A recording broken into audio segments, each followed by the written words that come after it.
Well, the problem here is that we used to interpret, and once the media decided it was okay to take sides, we stopped interpreting and we started doing what politicians do. Gotcha. You said binders full of women. Well, no, actually, he didn't say binders full of women.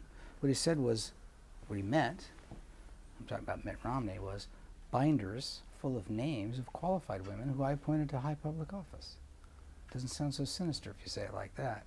And yet when he said this shorthand, immediately the Twitter sphere was full of these, oh, binders of women, and there's a hashtag binders of women, and then there's a talking point binders of women, and then the Vice President of the United States is going around saying binders of women. Well, you might say Joe Biden should be ashamed of himself, but who started it? We started it. The press. No, definitely part of the problem. Well, I would tell them to keep their eye on the ball. What's the ball? I don't know. It changes. But this, Thomas Jefferson famously said if you could have a, government without newspapers or newspapers without government, he'd take newspapers. And newspapers themselves are threatened, their business models threatened, their journalistic models in trouble. But whatever replaces newspapers, online journalism, which I practice, or cable, or some new form yet to be discovered, it's important to keep in mind why you went into that profession. What attracted to you when you were 17 or 18 or 19? It wasn't to get clicks. It wasn't to get a big, obscenely large network salary. It was because you like telling stories, and the stories you like telling are true.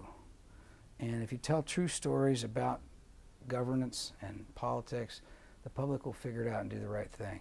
And it's important to remember. I would tell them, keep that in mind. Don't forget your idealism that you had when you're 20. Don't forget that when you're 30. Keep that. You can't have a free country without a free press. It's a cliche, it's trite, it's corny, but it's true. And, I think it's been a long time since I studied this, but when I was in college, I read Communist Manifesto. And right there, and one of the first things that the communists did when they took over was to close down the free press. It's what all totalitarian governments do. Free press still does keep us free. And so, you're doing your bit. People want to go into nursing or being a doctor or being a policeman or firefighter or politician, any public service, that's all great. But to me, being a reporter is still a noble calling.